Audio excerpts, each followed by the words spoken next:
Episode 55K. Excerpt edited by Rozep for brevity and clarity. In India, as the state's solutions to pollution fail, the need for expensive air purifiers is driving inequality. In Mumbai, in November 2022, a drop in ocean temperatures slowed winds that normally shift the construction dust, debris, and traffic fumes. A Mumbai bridge disappeared behind smog. Mumbai's air quality dropped to very poor, briefly overtaking Delhi, the world's most polluted city. A lot of patients were coming in with a wheeze, said a Mumbai pulmonologist named K. From November 2022 through January 2023, Mumbai doctors reported a rise in chronic and persistent coughs.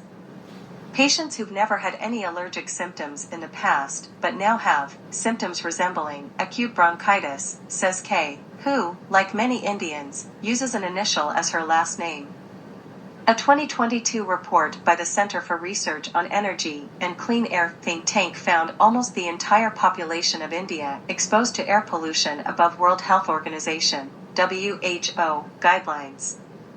In 2019, air pollution killed an estimated 1.6 million Indians. As attempts to fix the problem at the source fail, inequality is taking hold in Indian cities. Facing potentially deadly air quality outside, wealthier Indians are paying to breathe free, creating a booming market for air purifiers, forecast to grow 35% to $597 million by 2027. India is already economically divided along caste, gender, and religious lines. 63% of people pay for health care out of pocket, and the top 10% of the population hold 77% of the wealth. As a cold spell swept through Mumbai in January and the city's poorer residents resorted to dumpster fires, burning scraps of wood, rubber, and plastic to stay warm. Carter Road Promenade is flanked by Bollywood celebrities' apartments looking out onto the Arabian Sea. On Carter Road, you can't see the horizon clearly. A Mumbai dog walker says that sometimes breathing is a problem. He has seen air purifiers in the hospital, but the cost, cheaper models start at 6,000 rupees, $72, is out of reach. Like most people he knows, he fell ill with a cough and cold this winter and couldn't work. 60% of India's nearly 1.3 billion people live on less than $3.10 a day, below the World Bank's median poverty line. Not counting farm workers, 18% of the country's population work outdoors. High levels of ambient PM 2.5, particulate matter under 2.5 micrometers, which get stuck in people's lungs, can cause deadly illnesses such as lung cancer, strokes, and heart disease. Deaths linked to PM 2.5 pollution have more than doubled in the past 20 years, claiming 979,900 lives in 2019.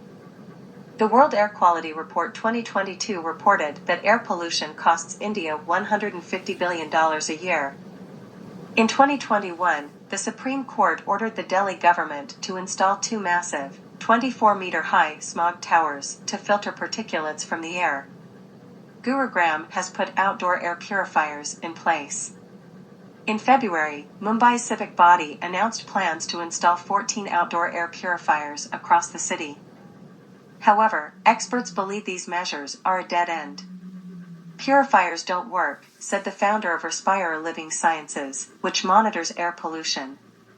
Outdoor purifiers are a last resort when other methods of controlling pollution have failed, according to a senior research scholar at the International Institute for Applied Systems Analysis in Austria.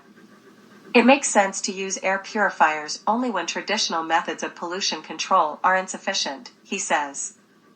The shortfall with most outdoor air purification systems is a limited area of coverage, limited efficacy, and high cost. The researcher says the purifiers create narrow columns of purified air that only really benefit people who are close to them for an extended period of time. Following Mumbai's air quality crisis this winter, critics accused the Maharashtra Pollution Control Board of moving air quality sensors to cleaner parts of the city. People who can afford to do so move from air-purified homes, where each room often has its own purifier, to air-purified shops and malls, driven in air-purified cars. Brands use cricket stars and Bollywood celebrities, and ads in English-language newspapers, on social media, and on billboards. Ads and news articles say breathing air in Delhi is equivalent to 50 cigarettes a day during Diwali, a Hindu festival where many people help burst firecrackers, and 10 cigarettes a day during the winter. For an Indian Independence Day advert, Sharp suggests impurities quit India, referring to the Quit India movement from India's freedom struggle. The founder of AeroK Technologies says his company's air purifier sales have grown 18% since 2018. AeroK Technologies air purifiers are largely used in hospitals and offices. To work on the air in India's cities, purifiers need to filter out fine particulate matter, PM 2.5. The borders of private offices and, increasingly, hotels are sometimes marketed based on their air purification. Workers at the entrances and exits to these buildings don't breathe the purified air available to those inside. Such inequality has severe consequences, as those from disadvantaged castes already face considerable barriers in accessing health care.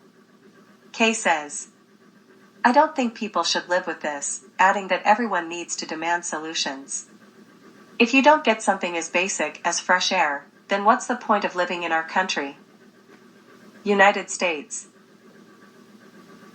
Rosep view, in a usually warm climate, going without a backup, clean method of space heating leads to panic use, in an emergency, of the worst polluting methods of home heating, including residential wood burning.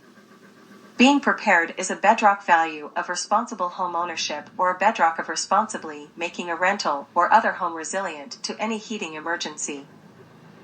United States Energy Information Administration (EIA) report. Rosep view, the number of households in the Northeast and Midwest regions that did not use space heating was statistically insignificant. Nearly 5% of U.S. households did not use space heating in 2020, especially in warm regions. EIA. U.S. Energy Information Administration (EIA) independent statistics and analysis, such as natural gas furnaces, plug-in electric space heaters, and wood-burning stoves. Of the 5.8 million households that did not use heating.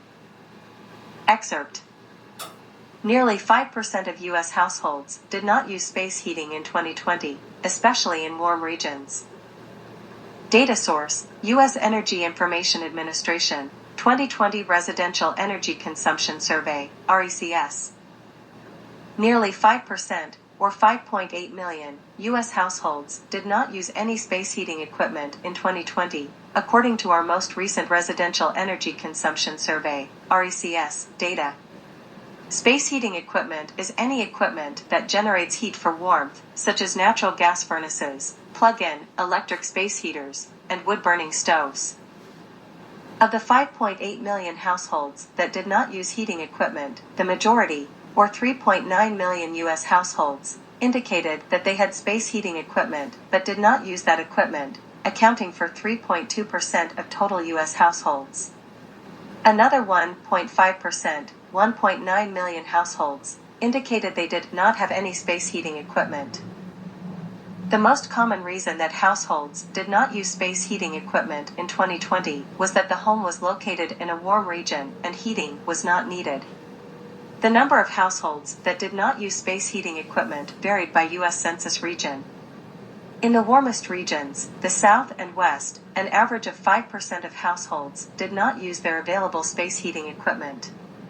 Similarly, 1.9% of households in the South and 3.1% in the West did not have any space heating equipment.